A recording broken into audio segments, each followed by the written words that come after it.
여러분 지렛대 원리 잘 아시죠? 지렛대를 이용하면 작은 힘을 주면서 큰 물체를 거뜬히 들어 올릴 수 있습니다. 지렛대 원리를 처음 발견한 사람은 누군가요? 고대 그리스의 수학자요 물리학자였던 아르키메데스입니다. 그와 관련된 유명한 일화가 있습니다. 그가 지렛대 원리를 발견하고 너무 흥분했어요. 그런 나머지 왕에게 찾아가서 큰 소리를 쳤습니다. 왕이시여, 긴 지렛대와 지렛목만 있으면 지구라도 들려 올릴 수가 있습니다. 그 말을 들은 왕은 저 사람이 미쳤나 싶었지만 하도 당당하게 소리치니까 한번 시험해보자 싶었습니다. 그래서 어느 날 모래톱 위에 군함을 끌어다가 놓고 군인들을 잔뜩 태운 이후에 아르키메데스에게 한번 물 위로 옮겨서 뛰어봐 라고 요청했습니다. 그러자 그는 지렛대를 응용한 도르래를 사용해서 손쉽게 해결했습니다. 그 광경을 보고 왕은 깜짝 놀랄 수밖에 없었습니다. 여러분, 지렛대 원리 어때요? 신기하죠, 정말? 야, 그렇구나.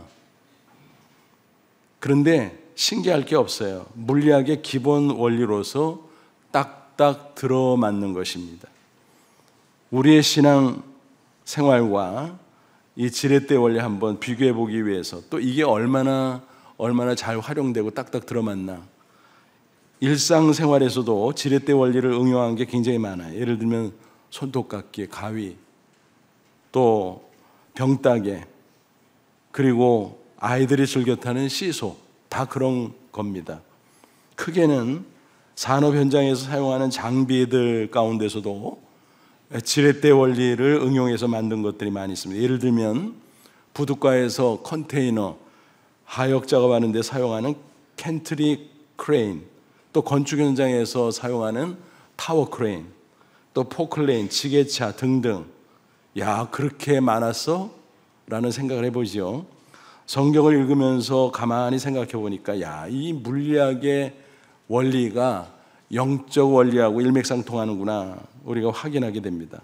하나님께서 신앙생활 잘하라고, 험한 세상에서 승리하며 살라고 지렛대 원리를 가르쳐 주셨습니다. 그게 뭘까요? 기도입니다. 기도. 우리가 기도하면 하나님께서 들으시고 역사하시는 것입니다. 야, 진짜 딱 떨어지네. 그런 생각이 들죠. 본문에 이런 원리가 나와 있어요. 예수님께서 직접 약속해 주신 말씀이죠. 13절 14절 보면 너희가 내 이름으로 무엇을 구하든지 내 이름으로 무엇이든지 내게 구하면 내가 행하리라. 우리가 기도하면 예수님께서 실행하신다, 역사하신다, 그 말씀입니다. 물론 기도하는 것이 결코 쉬운 일은 아닙니다. 하지만 하나님의 놀라운 역사에 비하면 그건 아주 작은 것에 불과하죠. 그렇게 작은 것을 우리가 할 때 하나님의 큰 역사가 나타날 수 있다라는 것입니다. 그런 점에서 기도는 정말 하나님이 주신 영적 지렛대 맞구나, 우리는 동의할 수 있습니다. 중국에 선교의 아버지라고 불리는 허드슨 테일러가 있습니다. 영국 출신이죠. 그는 선교사 이전에 기도의 사람이었어요. 그는 선교를 하다가 안 되겠다 싶어가지고 중국 내지 선교회를 창설했습니다. China Inland Mission.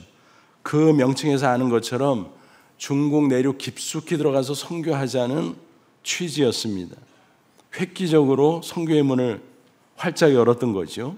그 당시 중국에 온 서양 선교사들은 대개 해안 지역에 머물고 있었습니다. 왜냐하면 내륙 깊은 곳은 열악하기도 하고 위험하기도 했기 때문입니다. 또 본국의 선교 본부에서도 효율성과 또 안전을 이유로 선교사들에게 해안 지역에 머무시오라고 지침을 내렸습니다. 하지만 허드슨 테일러는 동의할 수 없었습니다. 내륙에 복음을 듣지 못한 영혼들이 얼마나 많은가, 또 주님이 원하시는 게 뭘까, 더 열악한 지역에 가서 사역을 하는 게 아닐까 생각했습니다. 그래서 중국 내지 선교회를 창설하게 되었다라는 것입니다. 하지만 현실은 녹록지 않았습니다. 동역할 선교사들이 오질 않는 거예요. 또 선교비가 오질 않는 거예요. 야, 큰일 났다. 책임자로서 너무 스트레스를 많이 받았으면 나중에는 신경쇠약에 걸릴 정도까지 이르렀습니다. 그러던 어느 날 말씀을 묵상하는 가운데 하나님께서 큰 전환점을 허락해 주셨습니다. 요한복음 15장 포도나무 가지 비유, 평소에 너무 잘하는 말씀 아니었겠습니까? 근데 그 말씀을 읽고 묵상하는데 성령께서 깨우침을 줬어요. 그래, 맞아. 주님은 포도나무, 나는 가지에 불과해. 가지는 잘 붙어 있기만 하면 되는 거 아니야? 내가 말씀과 기도로 잘 붙어 있으면 열매 맺는 것은 포도나무가 해주는 거 아니야? 그걸 딱 붙잡게 되니까 마음에 평안이 생겼습니다. 내 책임이 아니구나. 내가 할 것만 열심히 하면 되는구나. 그래서 그는 말씀 붙잡고 열심히 기도하게 되었습니다. 그런데 그 이후에 신기하게도 놀라운 일들이 벌어졌습니다. 선교사들이 동역하겠다고 몰려오는 겁니다. 또 많은 선교비가 답지하게 되었던 것입니다. 그래서 야, 이거구나 싶었습니다. 그래서 그 이후로 그 선교회의 원칙은 오직 하나님만 바라보라. 사람한테 구걸하러 다니지 말자. 오직 기도하자. 그런 것이었습니다. 이것을 가리켜서 믿음 선교, 페이스 미션이라고 부르는 것입니다. 그것은 단순한 이론이 아니죠. 숱한 기도응답의 체험에서 나온 원칙이었습니다. 허드슨 테일러가 남긴 금은 가운데 이와 같은 신앙관이 고스란히 담긴 말이 있어요. 우리가 일하면 우리가 일하고 우리가 기도하면 하나님이 일하신다. 정말 명언 중에 명언이라고 말할 수 있죠. 바로 기도는 하나님의 지렛대라는 사실을 여실히 보여주는 말씀이라고 생각을 합니다. 여러분은 어떻습니까? 세상 살면서 힘드시지 않습니까? 이런저런 문제들이 밀물과 썰물처럼 우리에게 닥쳐옵니다. 한 가지 겨우 해결하고 나면 어때요? 숨 돌리고 나면 물러가는 듯 싶었는데 다른 문제가 또 밀물처럼 닥쳐옵니다. 너나 할 것 없이 인생 사는 게 다 이렇지 않습니까? 끝이 없습니다. 그러다 보니까 힘에 부치죠. 버겁죠. 때로는 스트레스가 쌓이죠. 그럴 때 여러분은 어떻습니까? 무엇을 하십니까? 그냥 힘쓰고 애쓰고 그것으로 그칩니까? 또 염려하기만 합니까? 어떻습니까? 그 모든 것은 역부족입니다. 그렇게 해서 승리할 수 없죠. 그래서 하나님께서는 우리에게 기도라는 영적 무기, 지렛대로 주셨다라고 하는 사실입니다. 그럼에도 이런 사실을 아는지 모르는지 큰 소리 치는 사람들이 있습니다. 얼마나 자신감이 있어서 그런지 모르지만 기도한다고 돼 하고 우리한테 빈정거립니다. 기도하면 되죠. 체험을 못하면서 그렇지. 기도하면 됩니다. 기도하면 하나님 살아계심을 체험하고 그분의 놀라운 능력을 체험하고 야, 기도하면 되는구나. 우리는 고백하게 됩니다. 안 해보면 절대 알 수가 없어요. 또 모르니까 기도에 대해서 부정적인 생각을 하고 말을 툭툭 던집니다. 심지어는 교회 다니는 사람들 아니 뭐 기도한다고 돼 그럽니다. 무슨 신앙생활을 어떻게 하는지 모르지만 그런 말을 함부로 하는 것은 하나님이 기뻐하지 않죠. 자신의 인생을 위해서도 백해무익하죠. 어쩌면 인생의 쓴맛을 아직 제대로 보지 못해서 그런 여유로운 말을 하고 있는지도 모르겠습니다.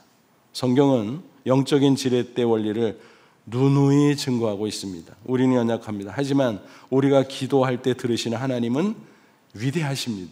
따라서 기도를 통해서 하나님의 위대한 역사는 얼마든지 나타날 수 있다는 사실 꼭 믿으시기를 바랍니다. 아무쪼록 이 말씀을 통해서 다시 한번 기도의 원리와 축복을 확인하고 기도의 사람으로 승리의 인생을 살아가시기를 주님의 이름으로 축원합니다. 구약 성경 보면 모세와 더불어서 대표적인 선지자로 누가 꼽히죠? 엘리야죠. 예수님도 모세와 엘리야 그랬습니다. 그는 정말 많은 이적을 행했습니다. 하지만 본인의 능력 때문이었나? 전혀 아니죠. 다만 그는 기도했을 뿐입니다. 하나님이 그 기도를 들으시고 놀라운 능력으로 역사하셨던 것입니다. 그래서 야고보는 증거합니다. 5장 17절 18절 엘리야는 우리와 성정이 같은 사람이로되 우리와 똑같다 이 말이에요.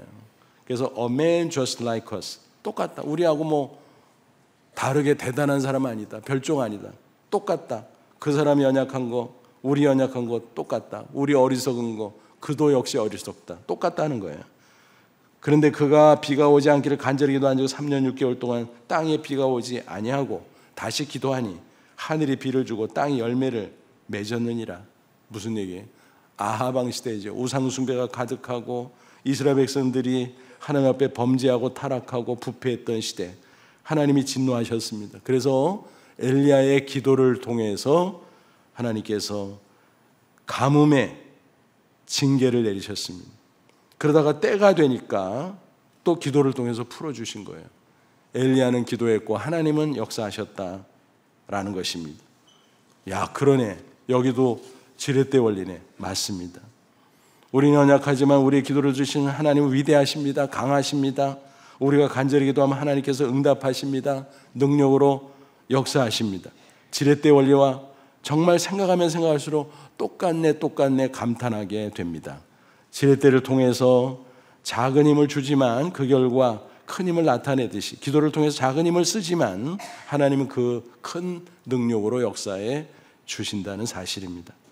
하나님께서 우주 만물을 창조하시고 물리적 원리를 심어두신 것처럼 영적인 세계에도 동일한 원리를 심어주셨구나 하는 것을 우리는 깨닫게 되는 것입니다.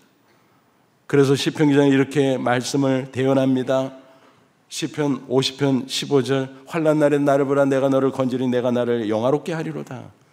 하나님 앞에 부르짖어 기도하면 하나님이 들으시고 역사하셔서 환난 가운데 도저히 나 혼자서 헤어날 수 없지만 하나님이 건져주시겠다고 약속하셨습니다. 그리고 영광을 받으신다는 것입니다. 예레미야 선지자는 또 이렇게 대언했죠. 예레미야 33장 3절 너는 내게 부르짖으라 내가 내게 응답하겠고 내가 알지 못하는 크고 은밀한 일을 보이리라. 뭐예요? 우리가 부르짖어 기도하면 하나님이 얼마나 놀라운 역사를 이루시는가 그 말씀입니다. 그래서 크고 은밀한 신기한 일, 좀 투박하게 표현하면 꼭 거짓말 같은 일. 야, 그게 진짜야? 거짓말 아니야? 근데 하나님이 하니까 나타나는 놀라운 일인 것입니다. 이런 말씀들은 뭐예요? 하나님의 약속이죠. 하나님 인간처럼 약속을 해놓고 취소한다든지 변경한다든지 또 펑크낸다든지 결코 그렇게 하지 않으시죠. 반드시 약속하시면 그대로 성취해 주십니다. 우리가 기도하면 하나님 들으시고 역사해 주십니다.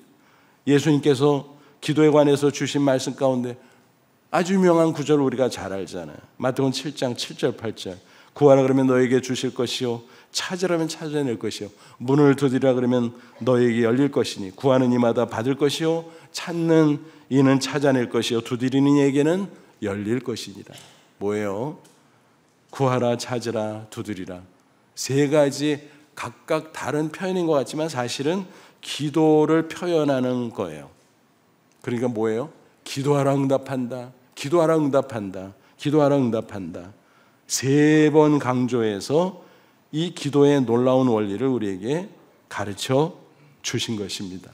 아무쪼록 하나님의 이 약속을 꼭 붙잡고 기도에 힘쓰심으로 언제서 뭐하든지 늘 승리하는 저와 여러분 되시기를 주님의 이름으로 축원합니다.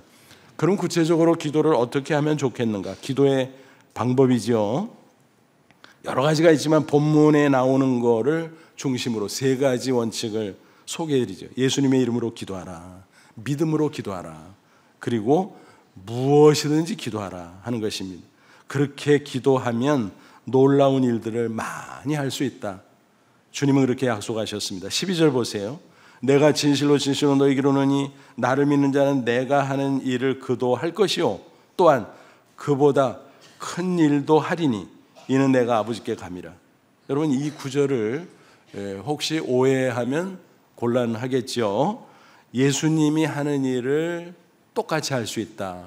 심지어는 더 큰 일을 할 수 있다. 와, 대단한 말씀이에요. 예수님이 하나님의 아들인데 놀라운 능력의 소유자인데 예수님처럼 할 수 있다? 그것까지는 또 좋아. 근데 예수님보다 더 큰 일을 할 수 있다? 고개가 갸우뚱거릴 수가 있습니다. 근데 이거는 양적인 차원의 말씀이지 질적인 차원의 말씀 아닙니다. 예수님보다 어마어마하게 수준 높은 일을 한다, 이거는 결코 아닙니다. 왜냐하면 어떻게 우리 인간이 아무리 기도한다고 한들 예수님의 수준까지 그대로 올라가겠습니까? 따져보면요, 이런 거예요. 예수님은 이 땅에 인간으로 오셔서 30세까지 사적인 생애를 사시다가 그때부터 3년가량 공생애를 사셨어요. 그 기간 동안에 구세주로서 하나님의 말씀을 전하고 또 가르치고 훈련하고 또 치유의 사역을 행하고 그런 가운데 많은 이적을 행하셨어요. 하지만 이런 것들은 다 부차적인 일이고 정말 중요한 핵심은 뭐죠? 십자가를 지시는 것입니다. 왜냐하면 구원자로 이 땅에 오셨거든요. 하나님의 아들이지만 인간이 되셨고 죄 없는 인간으로 십자가에서 피 흘려 죽으심으로 모든 인간들의 죄를 대신 담당하시고 그리고 부활하셨어요. 그 부활을 통해서 예수님이 하나님의 아들임을 증명하고 또 십자가의 죽으심이 대속을 위한 것임을 증명했습니다. 그리고 그 사실을 믿는 자마다 죄사함의 은혜를 받고 그러므로 의인으로 인정되고 하나님의 자녀로 세워지고 그렇게 살아갈 수 있다라고 하는 것입니다. 그게 복음이잖아요. 저와 여러분 그 믿음으로 이미 하나님의 자녀요 천국 백성 된 줄로 믿습니다. 예수님은 부활 승천하셨잖아요. 그러니까 아버지께 감이라는 것은 승천하셨다는 얘기예요. 승천하면 남아있는 제자들, 성도들, 우리들은 어떻게 합니까? 그래서 제자들이 사실은 근심하고 염려를 했었잖아요. 근데 예수님께서 뭐라 그랬어요? 십자가 지시는 야, 내가 떠난다고 너희들 염려하지 마. 내가 가서 다시 올 거야. 장차 재림할 것도 말씀하셨지만 그 전에 성령 강림을 통해서 다시 오신다. 무슨 말씀입니까? 성부, 성자, 성령 삼일체 하나님이잖아요. 그래서 하나님이 하신 예수님이 인간으로 오셨다가 부활 승천해서 하나님 보좌 우편에 계시지만 성부, 성자, 성령 동일하신 하나님의 영 성령을 대신 이 땅에 보내주신다. 그게 성령 강림이에요. 근데 예수님과 똑같은 분이라는 거예요. 그래서 성령의 별명이 뭐라고요? 또 다른 보혜사. 보혜사는 무슨 뜻이에요? 곁에서 도와주시는 분. 예수님이 지상에 계실 때 제자들 곁에서 도와주는 보혜사로 그렇게 역사하고 사셨잖아요. 근데 부활 승천해서 떠나셨어요. 육체적으로는. 그러면 제자들은 고와 같이 되잖아요. 근데 예수님은 야, 너희들 고아처럼 버려두지 않을 거야. 내가 다시 올 거야. 보혜사 성령을 통해서 오신다는 거예요. 근데 그 보혜사라는 말 앞에 또 다른 있잖아요. 또 다른. 영어 성은 another. 이 단어는 뜻이 뭔지 아시잖아요. 어떤 게 하나 있는데 똑같은 게 또 하나 있다. 그럴 때 another라는 수식어를 쓰잖아요. 예수님 보혜사야. 근데 성령이 똑같은 보혜사야. 삼위일체니까. 그래서 예수님이 육체로는 떠나가지만 성령을 통해서 다시 오신 것이고 그 성령을 통해서 이 땅의 제자들과 성도들은 예수님의 놀라운 역사를 기도를 통해서 그대로 계승할 수 있다는 거예요. 그러면 더 큰 일을 할 수 있다는 건 뭘까요? 앞서 잠깐 언급한 것처럼 이것은 질적인 차원이 아니라 양적인 차원이다라는 것입니다. 예를 들면 이런 겁니다. 베드로가 성령 강림 후에 성령 충만 받고 제자들과 함께 나가서 예수님의 십자가와 부활의 복음을 증거했잖아요. 그 전까지는 예수님을 대적하고 제자들을 죽이겠다고 달려들던 수많은 사람들, 그 복음을 듣고 회개하고 예수님을 믿어요. 3천, 5천. 그래서 초대 예루살렘 교회가 세워지는 거 아니겠습니까? 근데 예수님은요, 사실은 그런 일들을 공생애 가운데 하지는 않으셨어요. 많은 사람들이 회개하고 예수 믿었지만 예를 들어서 양적으로 보면 뭐 그렇게까지 안 하셨다라는 거예요. 오병이어를 통해서 5천 명이 넘는 사람을 배불리 먹였지만 그들이 다 회개하고 예수 믿고 구원받은 건 아니거든요. 그러니까 영혼들이 예수 믿고 구원받는 그 놀라운 일을 하시기는 했지만 양적으로 보면 그렇게까지 많이 하지 않으셨다라는 것입니다. 3년이라는 짧은 시간의 제약도 있었습니다. 그런데 이제 성령을 통해서 제자들을 통해서 제자들이 기도하면 주께서 계속 역사하십니다. 그래서 사도행전을 보면요, 부활 승천하신 예수님이 하나님 보좌 우편에서 총사령관으로서 지상의 교회와 제자들 성도들의 사역을 지휘하세요. 어떻게 해요? 보혜사 성령을 통해서. 그래서 성령님이 하는 게 예수님이 하는 거고, 예수님이 하는 것이 성령이 하는 거고, 또 우리 성도들을 통해서 기도로 하는 겁니다. 그런 점에서 기도를 통해서 예수님과 똑같은 일을 하고 더 많은 일을 하고, 그런데 그것이 바로 뭐예요? 기도를 통해서다라는 것입니다. 그러므로 우리는 기도를 할 수만 있다면 주님께서 말씀하신 그 놀라운 역사를 나타낼 수 있다는 것입니다. 그럼 구체적으로 어떻게 기도해야 된다고 이미 말씀드렸어요. 3가지. 예수님의 이름으로 기도하라, 믿음으로 기도하라, 그리고 무엇이든지 기도하라. 첫째, 예수님의 이름으로 기도하라는 것입니다. 13절 14절에 반복해서 나오는 표현이 있죠. 뭐예요? 내 이름으로, 내 이름으로, 예수님의 이름으로 기도하라는 것입니다. 기도는 하나님 앞에 나아가 아뢰는 거잖아요. 또 성령을 통해서 하나님의 뜻을 또 깨닫는 거잖아요. 근데 인간은 죄인이기 때문에 거룩하신 하나님 앞에 감히 나갈 수 있어요? 없죠? 그럼 어떻게 해요? 큰일 났네.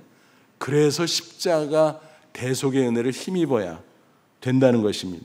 그래야 죄사함 받고, 그래야 하나님 앞에 감히 나갈 수 있고, 그래야 하나님 앞에 아뢰일 수 있고, 그죠? 그러니까 기도를 위해서는 예수님을 중보자로 믿고 따르는 것이 필수다라는 것입니다. 그래서 우리는 기도할 때마다 예수님의 이름으로 기도합니다라고 신앙 고백을 하는 것입니다. 이름이라는 게 뭐예요? 본인의 인격과 능력, 즉 그 삶 자체를 대표하는 거 아니겠습니까? 그러니까 그 이름은 그 인격 자체, 그렇게 말할 수 있습니다. 따라서 예수님의 이름을 대면 우리는 대속의 은혜로 의인이 되고 하나님의 자녀로서의 권세를 가지고 하나님 앞에 나가고, 우리가 아뢰는 기도를 통해서 예수님 때문에 얼마든지 하나님의 기도 응답을 받을 수 있다, 놀라운 능력 역사를 체험할 수 있다라는 것입니다. 그런데 여기서 포인트가 뭐냐 하면, 예수님의 이름으로 기도할 때 놀라운 역사가 나타나는 것은 예수님께서 지금도 살아계시기 때문입니다. 그죠?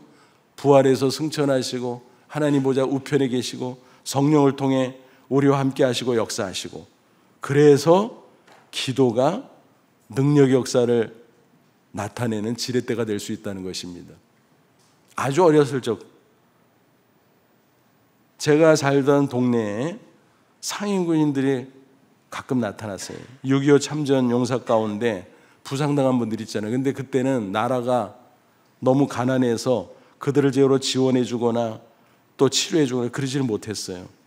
근데 먹고 살아야 되니까 부득불 이런저런 일이 했는데, 그중에 넝마주의하는 사람들이 있었어요. 그래서 휴지를 수집하고 또 쓰레기통 같은 데서 쓸만한 거 뒤져가지고 모아서 팔아다가 연명하는 그런 일들이 있었습니다. 근데 치료를 제대로 못하다 보니까 심히 절고 목발을 짚어야만 되는 분들도 있었고, 심지어 뭐 의수라는 게 어디 있어요 그 당시에. 그러다 보니까 어떤 물건 같은 거를 이렇게 찍어서 또 끄집어내고 이런 걸 해야 되니까 손에다가 팔에다가 그 손 대신 갈고리를 붙이고 다니는 그런 분들도 있었어요. 그러니까 아이들이 보기에는 얼마나 무서워요. 게다가 그 당시에 또 사람들이 장애인을 얼마나 무시했습니까? 그러다 보니까 사실 나라를 위해서 희생한 분들임에도 불구하고 무시하는 일들이 덜어 있었습니다. 그러니까 반발하고 거칠고 소리를 지르고 그런 일들이 자주 있었어요. 그러니까 그 아저씨들이 등장하면 아이들은 벌벌 떠는 것입니다. 다 집으로 도망쳐 들어가죠. 그런 가운데 집안에서 이런 일이 있었어요. 아이들이 말을 잘 안 듣잖아요. 그럼 엄마들이 사용하는 수단이 있었어요. 그건 뭐냐 하면, 야, 넝마주의 아저씨 온다, 너희들 혼내주라 그런다 너희들. 그러면은 아이들이 움찔하고 말을 잘 듣곤 했습니다. 그러던 중에 우리 동네에 오던 넝마주의 아저씨가 돌아가셨어요. 그 소문이 쫙 퍼졌어요. 그 다음부터는 어떻게 엄마가, 야, 넝마주의 아저씨 와. 그럼 애들이 다 알아가지고, 에이 죽었잖아. 하나도 안 무서워해. 무슨 말씀인지 이해가 되시죠? 살아있는 사람의 이름에 능력이 나타나는 것입니다.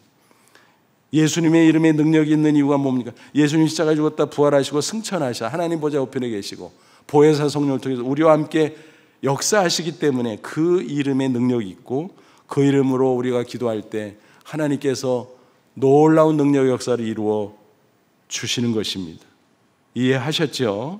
그러므로 예수님의 이름으로 기도한다는 게 얼마나 신기하고 놀라운 것인지를 꼭 믿으시기를 바랍니다. 하나님께 하고 싶은 말들을 다 하고 믿음으로 예수님 이름으로 기도합니다라고 고백하면 얼마든지 하나님이 들으시고 응답하시고 역사하십니다. 아무쪼록 그런 확신으로 기도의 승리자가 되기를 축원합니다. 둘째, 믿음으로 기도하라는 것입니다. 11절 보세요. 내가 아버지 안에 거하고 아버지께서 내 안에 계심을 믿으라. 그렇지 못하겠거든 행하는 그 일로 말미암아 나를 믿으라. 뭐예요? 삼위일체 얘기하는 것이. 하나님 아버지와 아들 하나님인 예수님과 동등 동일하다는 거예요. 근데 그 당시 유태인들 가운데 많은 사람들이 예수님을 인정하지 않았어요. 믿지 않았어요. 대적했어요. 그 예수님께서 안타까운 마음으로 정 그러면 내가 하는 일을 보면 알 거 아니냐. 예수님이 얼마나 많은 이적을 행하셨어요. 또 진리의 말씀을 전하셨어요. 그거 듣고 보고 좀 깨달으라 이 말이에요. 그래서 예수님과 하나님이 동등한 분이기 때문에 예수님께 직접 기도해도 되고 예수님의 이름으로 하나님 아버지께 기도해도 되고 기도는 하나님께서 반드시 들으시고 역사하신다라는 것입니다. 마태복음 21장 22절에서도 이렇게 말씀합니다. 너희가 기도할 때 무엇이든지 믿고 구하는 것은 다 받으리라 하시니라. 믿고 구하는 것. 믿음으로 구하면 다 응답받고 하나님의 역사를 체험할 수 있다는 것입니다. 그렇습니다. 믿음이 중요합니다. 곧이곧대로 믿으면 돼요. 그러면 하나님의 능력이 나타나는 것입니다. 그런데 때때로 우리가 기도하면서도 의심을 품는 경우가 있어요. 그게 탈입니다. 그러면요 기도 하나 만화가 된다는 거예요. 야고보 1장 6절로 8절 오직 믿음으로 구하고 조금도 의심하지 말라. 의심하는 자는 마치 바람에 밀려 요동하는 바다 물결 같은 이런 사람은 무엇이든지 주께 얻기를 생각하지 말라. 두 마음을 품으면 모든 일에 정함이 없는 자로다. 무슨 얘기예요? 의심이라는 것은 마음이 집중되지 못하고 갈라지는 거예요. 될라? 될까? 안 될까? 맞나? 틀리나? 왔다 갔다 하는 거예요. 오락가락 하는 거예요. 그런 마음 상태로 무슨 기도라냐. 하나만 하다. 그래서 뭐라 그랬어요? 이런 사람은 무엇이든지 주께 얻기를 생각하지 말라. 꿈도 꾸지 마. 하나님이 그런 기도 응답하지 않아. 역사해 주지 않아 라는 거예요. 그래서 오직 믿음으로 기도하라는 것입니다. 그럼 한번 질문해 볼게요. 신앙생활을 오래 한 사람 기도 잘 하나요? 그럴 수도 있지만 안 그럴 수도 있습니다. 교회 나온 지 얼마 안 되는 초신자 기도 잘 못하나요? 그럴 수도 있지만 반대로 잘할 수도 있어요. 제가 왜 이런 질문 또 이런 말씀을 드릴까요? 중요한 것은 믿음이라는 것입니다. 기도를 잘한다는 것은 말을 유창하게 잘하는 그런 유의 기도를 가리키지 않습니다.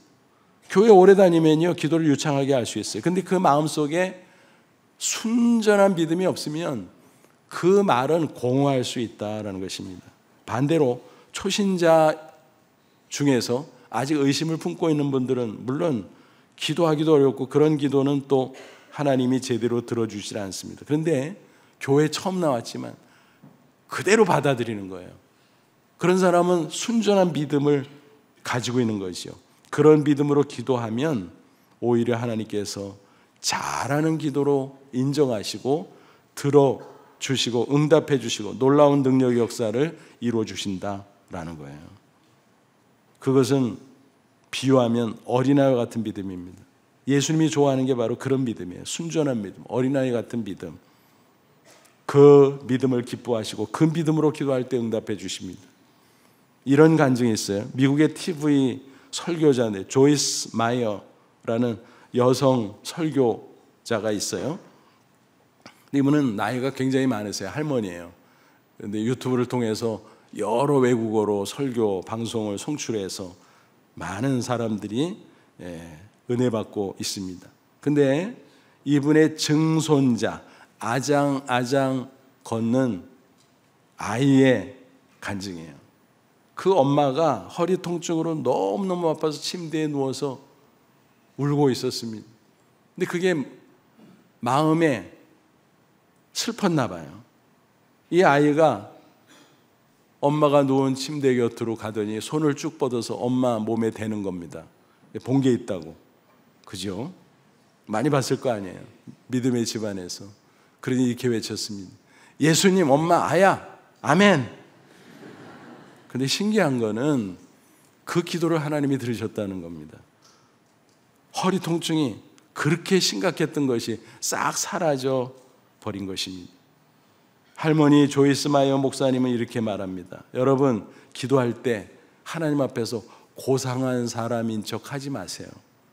잘난 사람인 척 하지 마세요. 우리는 하나님 앞에서 어린아이에 불과한 존재입니다. 어린아이 같은 믿음으로 기도할 때 하나님이 살아 역사하시고 응답해 주신다는 것입니다.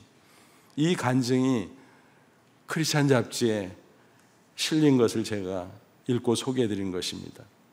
아무쪼록 저와 여러분도 어린아이가 순전한 믿음으로 기도해서 하나님의 살아계신 역사, 그 놀라운 능력을 체험하시기를 축원합니다.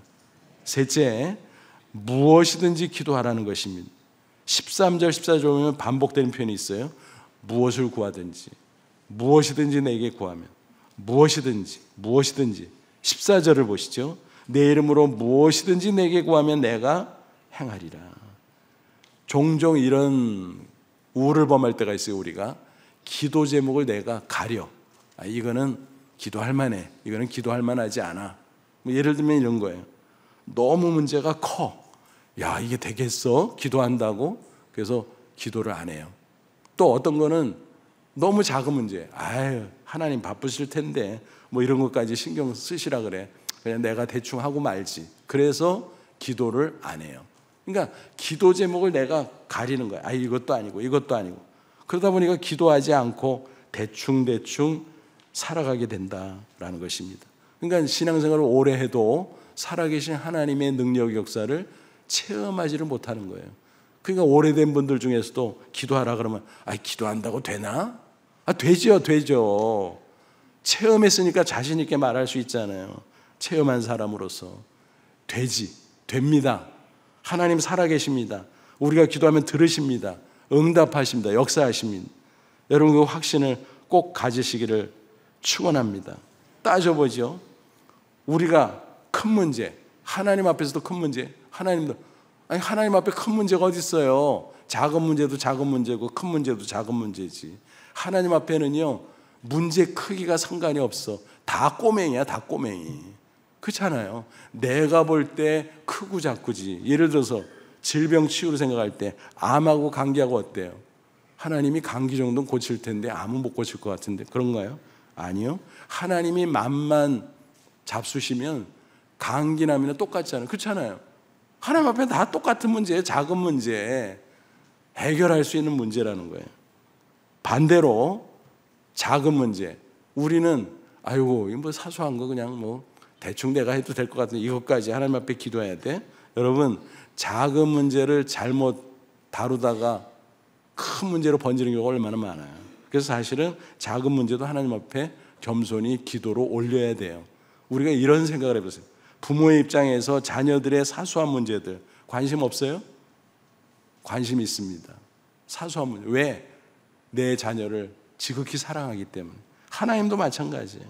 내가 볼 때 아이고 이건 뭐 별 큰 문제도 아닌데 하나님 앞에 굳이 기도해야 되겠어? 근데 하나님은요 그것에도 관심 가지고 그것을 위해서 기도하기를 기뻐하십니다. 사실은 이런 얘기하는데 제가 초신앙 때 그랬어요. 이렇게 보면 아유 이것도 하나님 앞에 기도해야 돼? 너무 큰 것 같아서 기도할 필요가 없을 것 같고, 너무 작아서 아유 괜히 하나님이 신경 쓰게 하지, 내가 해버리고 말지. 그러니까 뭐 기도할 게 뭐 있어요. 이래 안 하고 저래 안 하고. 그러니까 기도 안 하고 사는 거지. 신앙생활 한다고 하면서. 우리가 혹시 기도 제목을 가린다면요 하나님의 뜻인가 아닌가를 분별하면 좋기는 해요.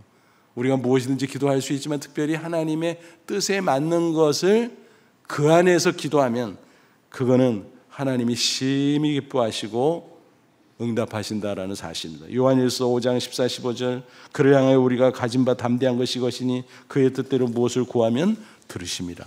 우리가 무엇이든지 구하는 바를 들으시는 줄 안즉 우리가 그에게 구한 그것을 얻은 줄을 또한 아느니라.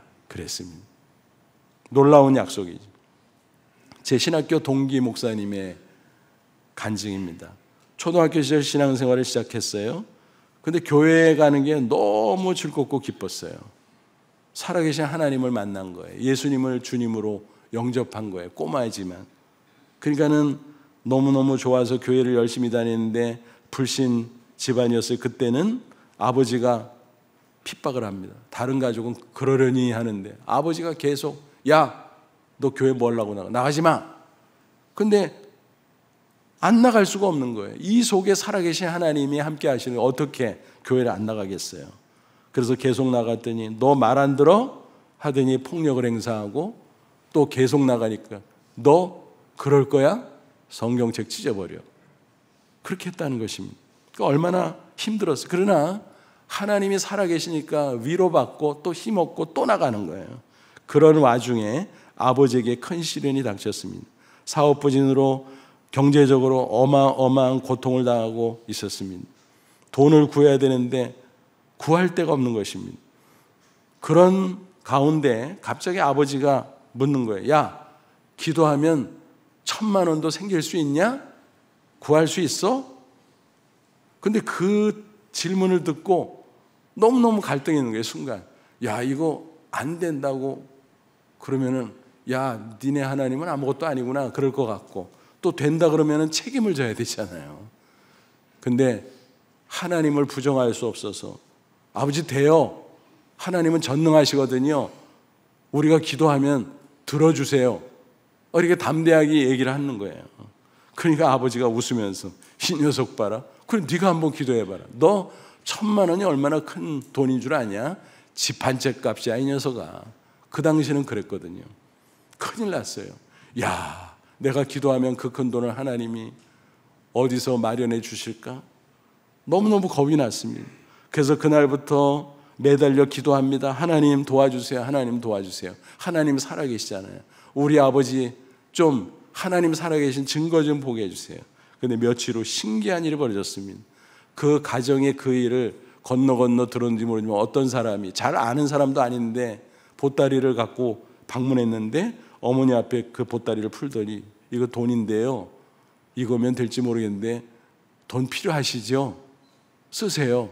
나중에 생길 때 아무 때나 갚으세요. 세상에.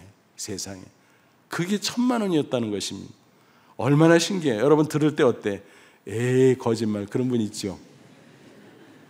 제가 거짓말을 시키겠습니까? 그 목사님이 저한테 거짓말을 시켰겠습니까? 여러분 거짓말 같은 게 바로 하나님이 하시는 일이에요.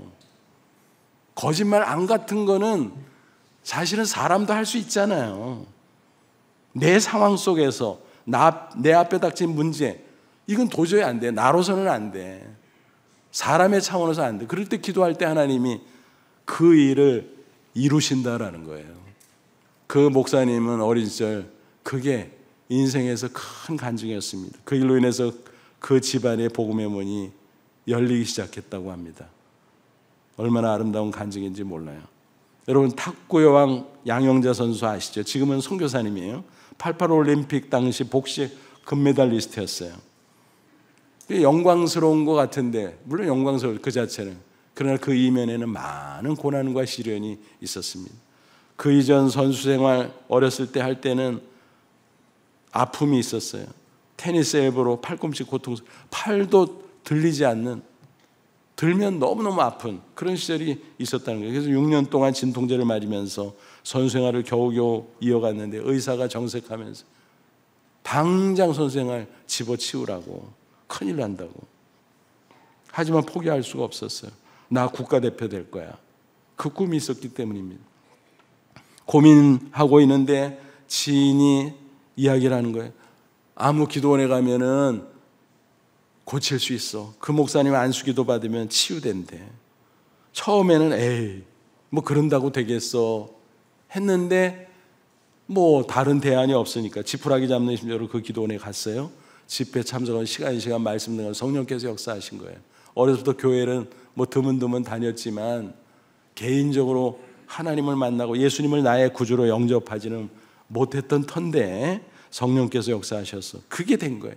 야, 하나님 살아계시구나. 예수님이 나를 위해 십자가에 죽었다. 부활하신 나의 구주구나. 그러고 나니까 아픈 것도 잊어버리고 마음에 기쁨이 넘치게 되는데, 그런 가운데 하나님 나 고쳐주세요, 고쳐주세요. 그 기도를 하나님이 들으셨는지 감쪽같이 고통이 사라졌다라는 것입니다. 얼마나 놀라운 간증이었겠습니까? 이런 체험이 없었다면 88올림픽 금메달은 없었던 거지요. 그런데 인생은 항상 순탄한 것은 아니잖아요. 그 영광 다음에 시련이 찾아왔습니다. 어머니가 병원으로 일찍 돌아가서 충격이었습니다. 어머니를 너무너무 의지했기 때문에. 그래서 우울증에 걸렸어요. 오랜 시간 우울증과 싸웠습니다. 그러나 말씀과 기도가 있었기에 결국 이겨냈고, 그 과정 속에서 하나님이 연단하고 선교사로 부르셨습니다. 순종하고 갔습니다. 내몽골, 중국 쪽이죠. 그 오지에 가서 선교사역을 하는데 너무 좋았어요. 열매도 있었습니다. 그 중에 하나가 지난 파리 올림픽 때 탁구 단체 동메달리스트 선수 중에 하나, 이은혜 선수. 거기서 만나서 한국으로 내려와서 귀화 선수가 된 겁니다.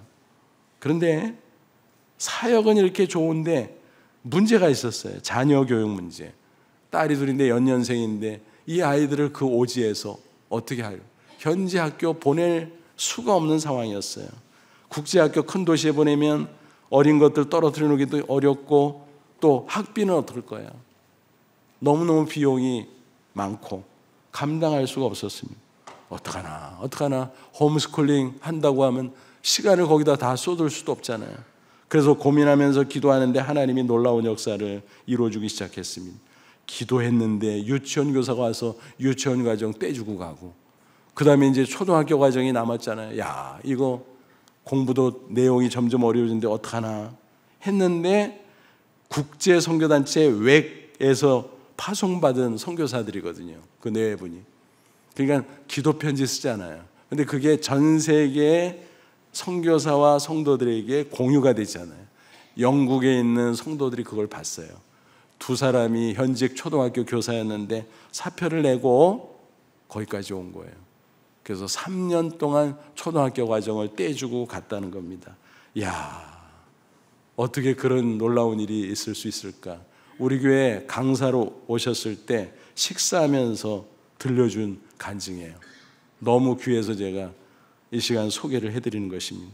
그 후에 그 딸들은 또 이제 중고등학교 과정이 있잖아요. 그래서 어떡하나 고민하다가 대전에 있는 국제학교, 선교사 자녀학교로 시작한 학교거든요.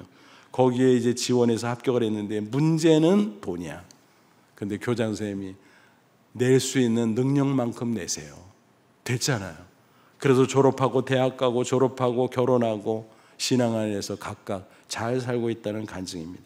지금은 그 선교사님이 양영자 탁구 선교회를 설립해서 국내외 두루 다니며 선교에 헌신하고 있습니다. 그 모든 과정을 보면 기도구나, 기도가 지렛대였구나 하는 것을 우리는 공감할 수 있습니다. 그렇습니다, 여러분. 기도가 쉽지는 않아요. 하지만 우리가 얼마든지 할 수 있잖아요. 이 기도를 실천하면 그게 영적인 지렛대라는 거예요. 나는 부족하고 연약하지만 하나님의 놀라운 능력 역사 나타난다는 거예요. 아무쪼록 기도의 지렛대로 인생의 모든 문제들이 닥쳐오고 또 닥쳐올 때 승리하고 또 승리하고 하나님께 영광 돌리는 저와 여러분 다 되시기를 주님의 이름으로 축원합니다. 기도하겠습니다. 이 말씀 붙잡고 기도하자. 하나님, 그렇습니다. 하나님의 지렛대 기도를 영적 무기로 주신 거 감사합니다. 우리가 이론이 아니라 실제로 실천하게 하옵소서. 살아계신 하나님의 역사를 체험하게 하옵소서. 그래서 누가 옆에서 기도한다고 되냐 그러면 된다 담대하게 증거하고 하나님께 영광 돌릴 수 있는 승리자가 되기를 원합니다. 도와주옵소서. 우리 다 같이 간절한 마음으로 잠시 기도합니다. 하나님 아버지 은혜와 사랑을 진심으로 감사합니다. 이 시간 주의 말씀으로 우리를 권고하심을 감사합니다. 하나님의 지렛대 기도를 주셨사오니 실천하게 하옵소서. 예수님의 이름으로 기도하게 하시고 믿음으로 기도하게 하시고 무엇이든지 얼마든지 기도하게 하옵소서. 그래서 살아계신 하나님의 놀라운 능력을 체험하고 간증하고 하나님께 영광 돌리는 승리의 인생 되게 해 주시옵소서. 예수님의 이름으로 기도하옵나이다. 아멘.